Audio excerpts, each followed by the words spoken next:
আসসালামু আলাইকুম রহমতুল্লাহি বারাকাতু। স্বপ্নে বালক বা ছোট বাচ্চা দেখলে কি হয়, এই সম্পর্কে জানতে হলে ভিডিওটি ধৈর্য ধরে দেখুন।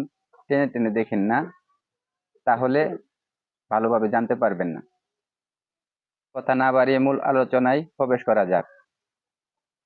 স্বপ্নে বালক বা ছোট বাচ্চা দেখিলে বর্ণিত আছে, একজন লোক ইমাম ইবনে সিরিন রহমতুল্লাহি আলাইহির নিকট বলল, আমি স্বপ্নে দেখেছি যে একটি বাচ্চা আমার কোলে কাঁদছে।